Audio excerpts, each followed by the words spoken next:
Chapter 2441. Before Cameron could finish her sentence, a car rushed toward them at high speed. Cameron tapped on the steering wheel, and the sharp screeching sound of tires followed.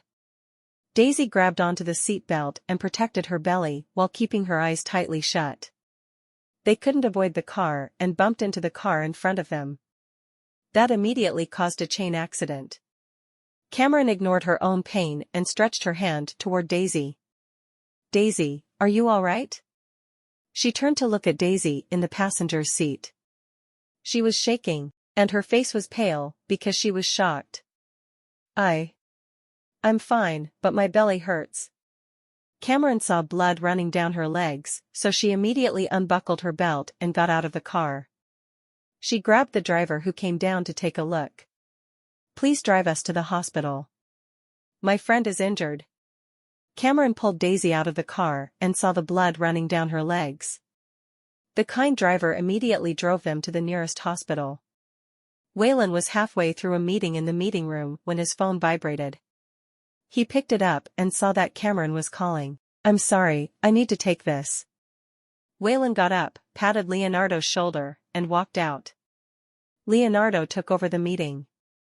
He answered, "What's going on?" Cameron said something to him, and his face turned gloomy.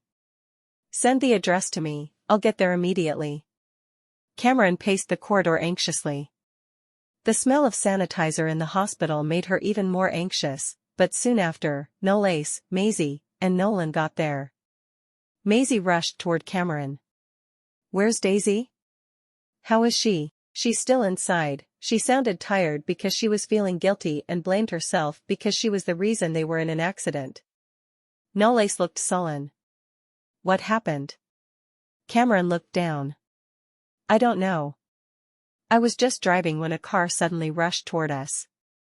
I avoided it. I'm sorry, this is all my fault. I shouldn't have asked her to go out with me. If anything happened to Daisy and the baby, what would she do? She would probably regret it for the rest of her life." Knowles balled up his fists and walked over to the obstetric ward after some time. Maisie walked closer to Cameron and held her hand. "It's all right, don't blame yourself. All that matters is that you're both safe. We'll see how Daisy is." Cameron pressed her lips together. Maisie and Nolan headed to the obstetric ward too. Waylon walked out of the elevator and called out to Cameron. She turned around, and he stopped in front of her. "Are you all right?" She shook her head while her eyes turned red. "Daisy might." He took a deep breath and looked toward the ward. Daisy was still in the early stages of her pregnancy. If anything happened, it would be difficult to explain to Knowles. In the room, Daisy was still out cold. Knowles stood next to her bed, looking anxious. Maisie and Nolan asked the doctor how Daisy was at the door, then they asked about the child. The doctor calmly replied, "She's in danger of a miscarriage, but we've given her some medication to stabilize the baby. She'll need to stay here for observation and take vitamin E. It will probably take around a week before things stabilize." Maisie finally gave a sigh of relief and nodded. "All right, thank you." After the doctor walked away, Maisie looked into the room.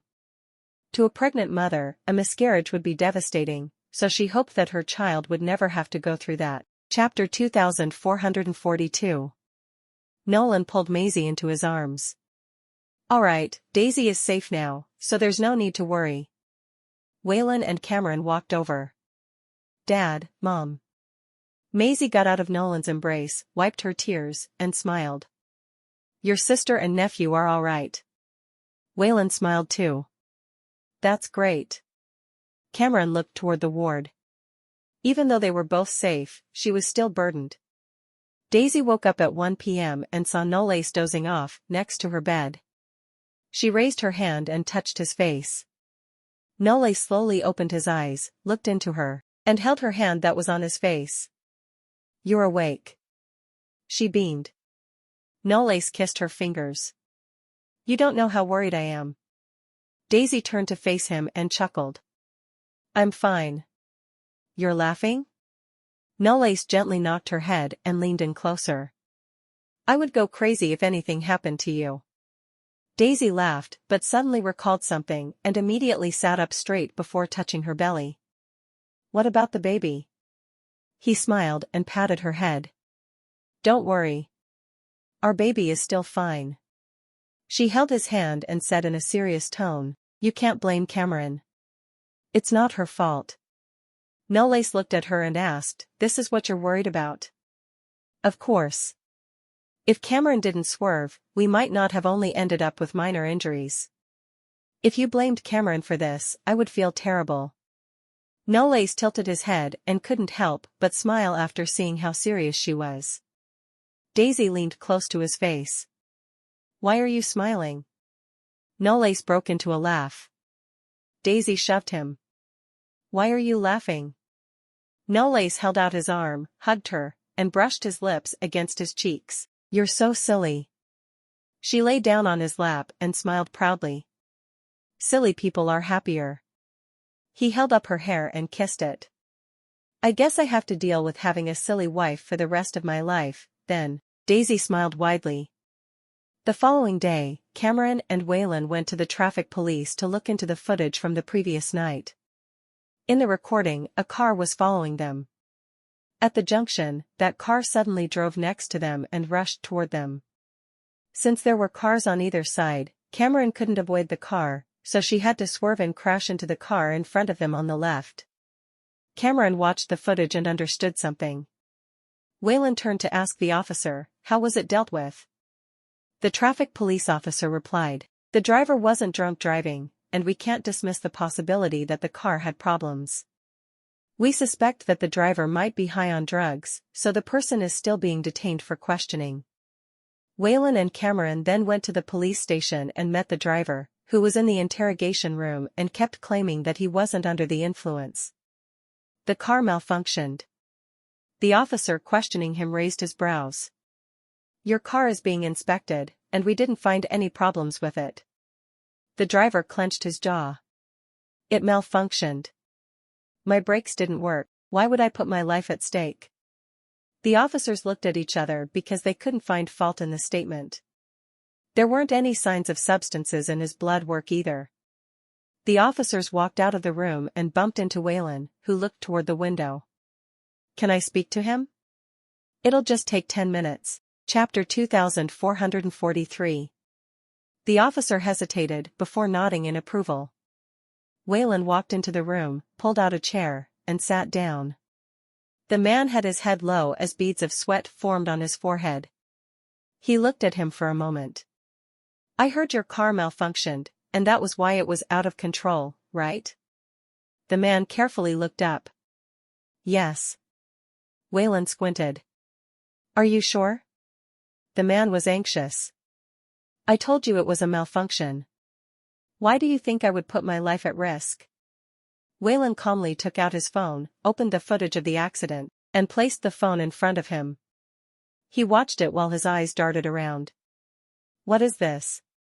Waylon crossed his fingers, rested his chin on them, and stared at the man sharply as though he could see through him.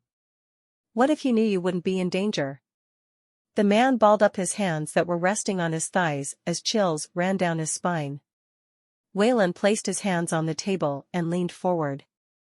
You knew that you wouldn't be in danger because your target would avoid you, and since there weren't a lot of cars on the road, even if something happened, with the speed that wasn't too fast, your car wouldn't be too badly damaged if there was a collision. The man's eyes showed guilt. That's funny. I have no idea what you're talking about. You think I did that intentionally, so why did I not crash into any other car but that one? He then smiled and said, Would I know that that car would be there at that time? Waylon smiled. Of course you would. Waylon pointed at the car next to Cameron. That's someone you know, right? If he followed them, you would know where they were headed and on which route. The man's face turned pale. I don't know them. We'll just need to do a bit of digging to find out if you know each other. Waylon crossed his arms and leaned back. Do you know that people's expressions usually betray them when they lie?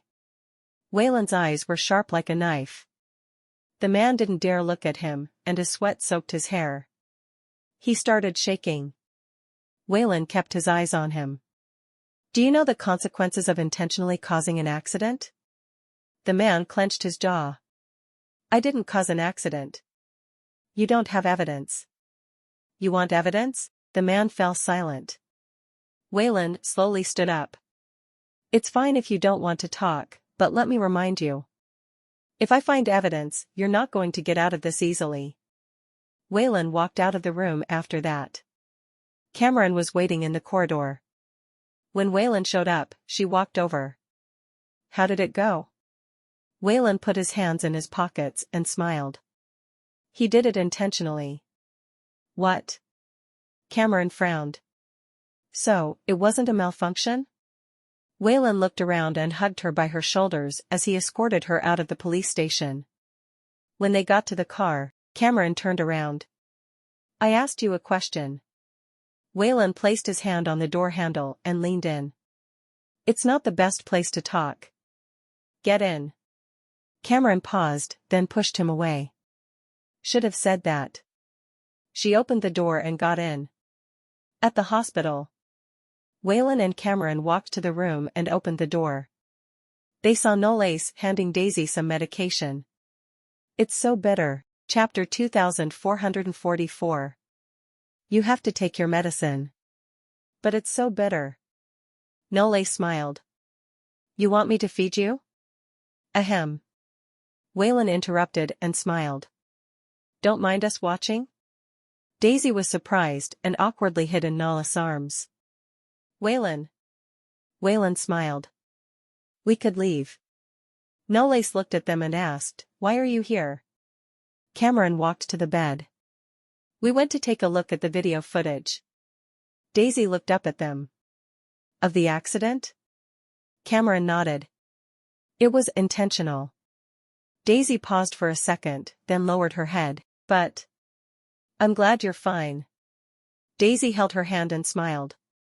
Cam, don't blame yourself. It's not your fault. Waylon pulled up a chair and sat down. All right, we have work to do. We need to find evidence that he had it planned. In the room, Waylon told them about the results of the investigation. The accident was intentionally caused, and it was planned. As such, someone else must have been involved. Knowles leaned against the window and crossed his arms with a calm expression. So, someone is behind this. Waylon slowly got up. Exactly, we need to lure them out. Cameron had a feeling that something was off. It doesn't make sense if they are after me. I didn't offend anyone in Bassburg. Everyone suddenly looked toward Daisy. Daisy was stunned for a few seconds and looked down. Is it me? Cameron wasn't the target. It was her. Knowles walked to the bed, sat down, and touched her face. Don't worry. I'll look into this with your brother. You need to take your meds. She pouted, picked up the glass of water, and mumbled, Fine. Cameron touched her nose and stood up. We won't interrupt any longer then. I haven't had dinner yet. If I keep watching this, I won't have an appetite later. Waylon smiled and held her hand. Let's fill up that big appetite of yours now, then. Are you calling me a glutton? Cameron couldn't get out of his grasp. He dragged her to the door. Wayne, explain yourself. Daisy watched as they left and tugged at Knowles' shirt with a bitter expression. Did you see that? Knowles raised his brows. She smiled. It looks as if my brother subdued Cameron, but I think he's going to surrender to her in the future. Knowles smiled and tapped her nose. So, do I have to subdue this silly wife of mine? Daisy pushed him away. You won't get to. He smiled. You subdue me then. In the small town. Zoe took a call, in front of the grocery store. The caller said something which made her bite her lip. Are you sure he won't rat you out? Don't worry. The police are just detaining him for questioning. They won't be able to arrest him without evidence. I know my friend well enough to know he's not a snitch. The reply made her breathe a sigh of relief, and she leaned against the counter. All right, get him out of Bassburg immediately once he's released. Chapter 2445. When Zoe heard him asking for more money, she clenched her jaw and nodded. Sure, I'll wire it to you, but you better not leave any traces. She hung up while looking glum. Even though the accident didn't take Daisy's life, she had probably lost her baby. She wore a malicious expression when she thought of that. That wasn't enough though, it wasn't bad enough yet. The following day, at Black Gold, Leonardo handed a document to Waylon and said, Sir, I've looked into the car owner, and all the information is in here. Waylon took the file over, and Leonardo continued. This is Alan Trudy, a contractor from Southbank in Esperia. He committed a crime a few years ago and was fired. Waylon flipped the page and drummed his fingers on the desk. What crime? I heard that he fought at the construction site and hurt that man so badly he was disabled. He paid a huge sum for that. After he was fired, Alan never got a new job but started gambling and got into huge debt. What's weird is. Hearing the pause, Waylon raised his brows. What's weird? Leonardo frowned. His parents died early, and he went through 2 divorces. He owed about $200,000. How could a jobless gambler possibly clear off his debt in a short time? Not everyone had that amount of money, especially not a gambler with no source of income. When did he clear off his debt? Waylon squinted. Leonardo replied, about a week ago. That night, in the room for card games in a dingy-looking apartment. The man who was sitting in the corner playing cards smoked while he tossed the ace to the table. His phone suddenly rang, and he picked it up without looking at it. What? I'm playing. The caller said something which made Alan pause. He pointed at his phone to indicate that he had to take the call, then got up and left. Really? I'll get there right away. He walked out of the apartment and was just going to get into his car when someone opened the door at the back and sat down. Before he could react, something cold and hard was pressed against the back of his head. Freeze. Alan was shocked. He froze, but looked into the rearview mirror. It was a man in a monkey mask. Alan gulped. Who? Who are you? It doesn't matter. Come with me, or else. The man paused for a few seconds before the cocking sound of the gun echoed. Alan shook as beads of cold sweat rolled down his back. He slowly raised his hand, looked around, and pushed the door open to escape. It was done very quickly. Alan half ran, half stumbled onto the road, and hailed a cab. He turned around and saw that the monkey-masked man was on his heels, so he immediately got into the car. The driver had a cap on, and his face was blocked. Where to? Number 75 of 2nd Alley, East Street. After he said that, he turned around to look at the man that was now far behind. He sat back, out of breath, and thought, damn, who was that? Were you being chased? I saw that man holding something that looked like a gun. He seems to be dangerous. You should call the police. After he heard what the driver said, Alan looked at him. I don't need you to tell me that. The driver handed him a bottle of water. It's free. You seem to be in shock. Drink some water, and you'll calm down. Chapter 2446. Without any hesitation, Alan took the water bottle, opened it, and drank nearly half of it. He subconsciously turned his head around, and then he noticed something. Aren't we heading to East Street? The driver smiled. Nope. A chill rushed down Alan's spine as he lowered his head to look at the water bottle in his hand. His vision started to blur, and he was losing his energy. You. Before he could finish his sentence, he fell unconscious.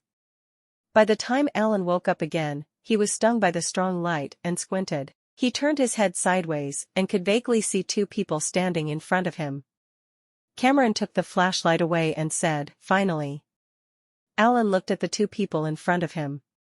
He realized that one of them was the driver from earlier since he was wearing the same hat. He jerked up and shouted, Who the hell are you? What do you want from me? Cameron placed her hand on his shoulders and pressed him back to his chair.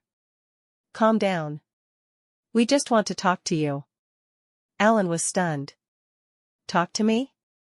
What do you want to talk about? Waylon took off his hat and replied, let's talk about the accident that happened 2 days ago. Alan's heart skipped a beat, and it was only then he realized who the 2 people in front of him were. He refused to meet Waylon in his eyes as he said, I don't know what you're talking about. Waylon put his plate number and camera footage in front of him. Alan's face turned pale with panic, but he forced himself to calm down. This camera footage doesn't mean anything. I was just overtaking a car. I didn't do anything at all. Waylon chuckled. I didn't say you did anything. Why do you have to panic? Alan's palm was filled with sweat. You guys brought me here without any reason. Of course, I'm panicked. Waylon walked up to him and stopped behind him. As he turned around slowly, he looked at him and said, we didn't bring you here for no reason. We have evidence.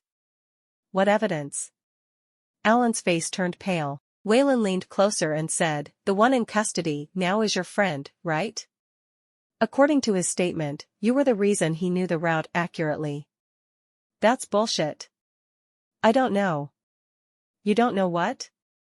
Alan gnashed his teeth and continued. Don't you ever think you can fool me like that? I don't know anything you're talking about. Waylon fixed his gaze on him. You don't know, or you just don't believe it? Waylon chuckled sarcastically at Alan's silence. Do you really think that your friend won't sell you out? Alan continued to keep silent. Although he seemed calm on the surface, he was very nervous. Humans were distrustful by nature. Even though he deeply believed that his friend wouldn't betray him, it didn't mean that his friend could really keep his mouth shut.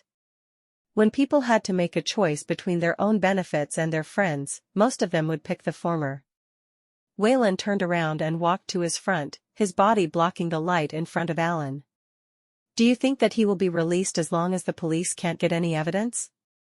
The truth is that he has messed with the wrong person. Do you think the Goldmans will let him off the hook so easily? A surge of fear and panic washed over Alan.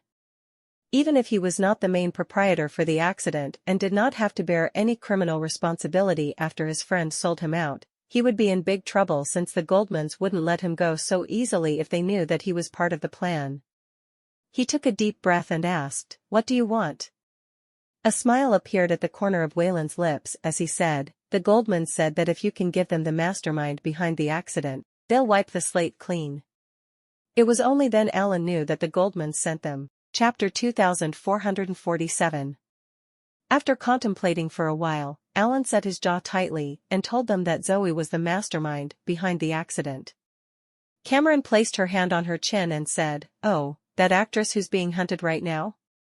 Alan told them that he had to live in hiding since he owed a large debt. In order to repay the debt, he could only help his friend to take care of a casino in town. His friend's cousin used to be an actress, and she could only work in the casino after she pissed off the Goldmans. That woman was young, pretty, and had a good figure. She knew how to please a man, so most of the men came to the casino because of her. No matter how much they won or lost, they just wanted to sleep with her. Cameron asked, you're talking about Zoe? Alan shook his head. No. Zoe went to look for her for help. That woman is called Tiffany. The name rang a bell, and Waylon fell silent for a moment. After a short while, he recalled that Tiffany was the woman who had set up No Lace. So, Zoe went to look for her for help. You owe a large debt, so you helped Zoe since she said she'd give you money? Alan scoffed. If it weren't for money, do you think I'd do something that would risk myself? Since she was an actress, I supposed that she had earned a lot of money, so I asked for $100,000 from her as a deposit. After she gave me the money, I helped her to look for someone to get the job done. But since we needed to pay that person, I gave him $20,000, and he agreed. However, she wanted her target dead, which is a different story. As such, I told her that $100,000 wasn't enough. Waylon chuckled. So, you got more than $100,000 in the end. You owe those loan sharks a total of $300,000, yet you were able to pay them the money in such a short time. It seems like she has paid you a lot of money. Alan needed money, so he had agreed to help Zoe. However, he was not stupid enough to do it himself. Thus, he had asked his friend to get the job done in his stead. Cameron clicked her tongue and said, "But you used your friend as well. He helped you, but you only gave him 20,000, and he didn't even sell you out." Alan was stunned and raised his head. "What did you say?" Cameron played the recording. Looking at Alan's face, she smiled. "We lied to you. Your friend didn't betray you. The reason he's so arrogant is that he thinks we don't have any evidence. But unfortunately for him, we have now." "How dare you? How dare you lie to me?" snarled Alan. Cameron lifted her leg and kicked him to the floor with the chair. She stood in front of him with her arms on her waist and said, "So what if we lied to you? Do you know that I was in the car at that time? You nearly killed me." Alan was stumped and could not say anything. Cameron gave the recording pen to Waylon and said, "See? I told you I could do it." Waylon chuckled and rubbed her hair. "Yeah. I didn't expect you to record everything he said." Cameron smacked his hand away and said, "If we didn't record it, we would be in big trouble if he refused to admit everything he said. This is the safest way." They gave the recording to the police. After the police got the evidence, and since it was related to Zoe, who was being hunted by the police right now, they soon found their way to the town. Many people were gambling in the casino when the police arrived. Meanwhile, the police also discovered some illegal activities in the casino. Chapter 2448. When the police caught Zoe and Tiffany, none of them had their clothes on. 1 week later, Daisy was discharged from the hospital. The reporters waiting outside the hospital rushed toward her when they saw her, bombarding her with many questions, be it about her kid or whether Zoe was the main culprit who put her in the hospital. Knowles guarded Daisy behind him and replied, "Thank you for your concern. My wife and kid are fine." Daisy grabbed Knowles' hand and smiled. Knowles hugged her tightly in his arms and walked toward the car outside under the protection of their bodyguards. After getting into the car, they went away as the reporters watched on. When they returned to the Goldman mansion, Maisie instructed the maids to prepare the lunch. Daisy looked at the scrumptious meal on the table and said helplessly, "Mom, don't you think this is a bit too much?" "You call this too much? All of this is good for your health," Maisie said as she pushed a bowl of chicken soup to Daisy. "We've already informed your manager. You don't have to go to work so soon. You're going to stay at home and rest for the time being." Daisy took a sip from the soup and replied, "But I've rested for a long time." Maisie looked at Knowles and said, "You need to keep your eyes on your wife." Knowles chuckled. "Don't worry, Mom. I will." He grabbed Daisy's hand and said, "I'm going to take Daisy back to Yarramore before Christmas." Maisie was stunned for a moment before she chuckled. "All right. It's time for Daisy to return with you since you haven't gone home for a long time. Remember to help me send my regards to your parents." Knowles nodded and smiled. Daisy rested her chin on her hand and said, "I wonder how Freya and Colton are doing in Yarramore." At Yarramore, at the National Film and Television College. Freya arrived at the office with her script. She knocked on the door and entered after getting permission. She placed the script on the desk and said, "Professor, I have made the changes as you requested. Please take a look at them." Professor Merlin put on his glasses and started to read through the script. After a short while, he raised his head from the script, and his face was filled with shock. He looked at the script again and then nodded in satisfaction. "I like the transformation of this mother. Making a good suspense script is very difficult as you must ensure everything is connected and logical. However, compared to the script you made before the revision, the character of the mother has become much more fleshed out." Freya replied, "If we followed the script before the revision, the readers would definitely think that the mother was the murderer because her existence itself was highly controversial. For example, you said that once people believe something to be true, it'll be hard to change their minds. They all think that the mother is the murderer, but actually, we're just throwing dust in their eyes." Professor Merlin put the script down and looked at her. "I've had my students try this type of mystery movie script, but only a few of them can master it. I like the way you handled it. Freya smiled. Thank you. He handed the script back to her and said, this is a wonderful script. I like it. Congratulations, you've passed the assessment. Freya made a bow at him and exited the office. She hugged the script in her arms and took a deep breath. It had taken her a month to complete the script. Now that she had passed the assessment, she needed to start preparing a short film. She would only be considered a part of the circle after getting an award. When she came out of the institution, she saw Colton waiting in the car. She walked over and got into the car. Didn't I say you don't have to come to pick me up? Chapter 2449. Colton turned his head to look at her. Why? You don't want others to see me? Am I not presentable? Freya had never introduced him to her classmates ever since he came to Yarramore. Every time he came to pick her up at the university, he needed to keep a very low profile. Does she think I'm ugly or what? Freya was stunned. Have I ever said that before? You didn't say that before, but who knows what's on your mind? Colton leaned on the back of the seat and said sulkily, every time, you just leave me at home and go out to have fun with your classmates. Why don't you introduce me to them? You women are all the same. Even though you're married, you still want to live a single life. Freya chuckled and held his hand. It's not that I don't want to introduce you to my classmate, and it's definitely not because you're not presentable. Colton pulled his hand out of her grip and looked outside of the window. Then what is it? Freya leaned against the back of the seat and said, you're so handsome. What if my classmates fall in love with you? I don't want to invite any trouble to myself. Colton squinted and gripped her chin. So, you think that I'll bring you trouble? She pushed his hand away. Are we leaving or not? Colton harumphed and started the car. Soon, he stopped the car in front of a restaurant. Freya was stunned and asked, I thought we were going back. Colton unbuckled his seatbelt and said, I feel like eating out today. After that, he got out of his car. Freya couldn't help herself and chuckled. After getting out of the car, she saw him extending his arm at her. After realizing what he was going to do, she put her hand on his arm and said, don't you think you're a bit too childish? So? They entered the restaurant and sat by the window. The waiter came over to them with a menu in his hand and said, what would you like to order today? Colton took over the menu.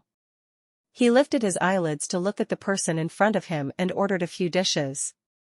Freya was stunned as all of the dishes he ordered were her favorites. After Colton finished ordering the food, the waiter went away. Freya picked up the glass of water and asked, this is our first time coming to this restaurant, right? Yeah, he replied flatly. Just when Freya was about to say something, the waiter suddenly returned with a bouquet of roses in his arms. He handed the roses to Freya and said, this is a gift from your husband for you. Freya looked at Colton in surprise. Colton turned his face sideways to look outside through the window embarrassingly. Thank you. She took over the bouquet of roses with a smile on her face and held it with her arms. The roses were red as fire and brilliant as sunshine. They signified endless life. It was also the reason people liked to give their partners roses when they were wooing them. You brought me to a restaurant and gave me flowers. She caressed the flowers and stopped for a second before continuing. Is this our first date? Colton's face turned red with embarrassment. You don't like it? Freya looked at him, and a smile appeared on her face. It's a bit corny. Colton was rendered speechless. But I like it. What? Freya lowered her head to look at the bouquet of roses in her arms. This is the first bouquet of roses I received. Colton placed his hand in front of his lips and cleared his throat. If you want it, I can send you a bouquet every day. She laughed. Nah. You don't have to do that, but I'm already very happy that you're willing to do that for me.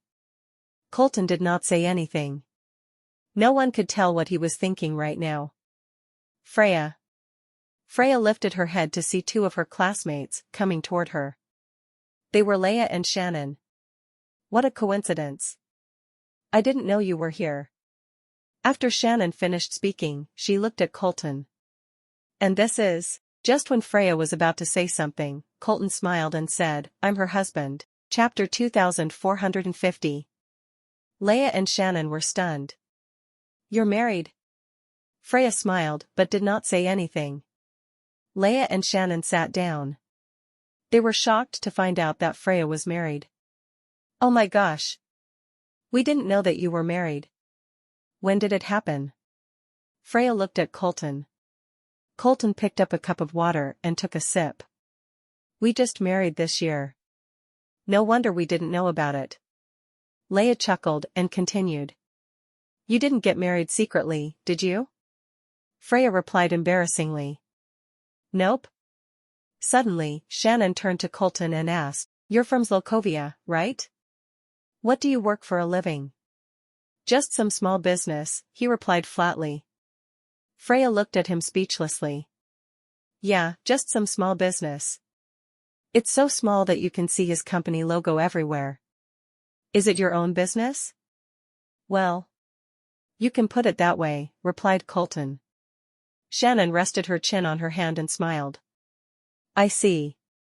I heard that men who start their own businesses are cool. No wonder Freya likes you. Leia nudged her as a sign to tell her to stop speaking. Colton squinted slightly, and Shannon realized that she had said something wrong. She hastily covered her mouth and apologized. I'm sorry. I didn't mean that. Freya smiled and looked at Colton. It's okay. You're right. Men who start their own businesses are cool. So, I'm very lucky, right? Colton looked at her. It seemed to him that she was enjoying the acting. Shannon was momentarily stunned and chuckled. Yeah, you're indeed lucky. It already isn't easy for normal women to find a man with a good appearance and family background nowadays, let alone you. Your mother is in prison, and it's indeed difficult for you to find a good man. Everyone fell silent. Leia hastily stopped her and said, I'm sorry, Freya. Shannon likes to speak whatever is on her mind. She doesn't mean anything. Freya's expression remained unchanged. She looked as if she had expected something like this as she said, Don't worry. I don't mind. Shannon continued. See? I told you that Freya is very kind. She wouldn't mind something like this at all, right? Leia stopped Shannon because she noticed that Colton's expression had changed. It was just that she did not expect Shannon to be so ignorant. She couldn't read the situation at all. Suddenly, Colton rose to his feet and said, We've finished eating. You guys enjoy. After that, he pulled Freya, and they went away. After they left, Shannon pouted and said, What's his problem? We just ordered our food. We're having a good time, and he just left like that? Don't you think it's a bit rude? Leia placed her hand on her forehead. No one would be in the mood to continue eating after hearing what you said. However, Shannon still did not realize she had said something wrong. But I think they've paid for our meal. Her husband is so handsome and owns a business himself. I'm sure he'll help us pay for our meal. Leia looked at her. Are you sure? Shannon replied, Well, men are all the same. They care about their reputation more than anything. Have you ever seen a man asking a woman to pay for a meal? After she finished speaking, she continued. But unfortunately, although he's good-looking, he has to start his own business. I'm sure he comes from a humble family as well, and I guess that's why he married her. Everyone knew Freya's mother was in prison, so finding a good husband with an excellent background would be even more difficult than reaching the sky. Soon, they finished their lunch. Just when they were about to leave, the waiter stopped them. I'm sorry, but you guys haven't paid your bill yet. Shannon was stunned. Didn't they pay the bill for us?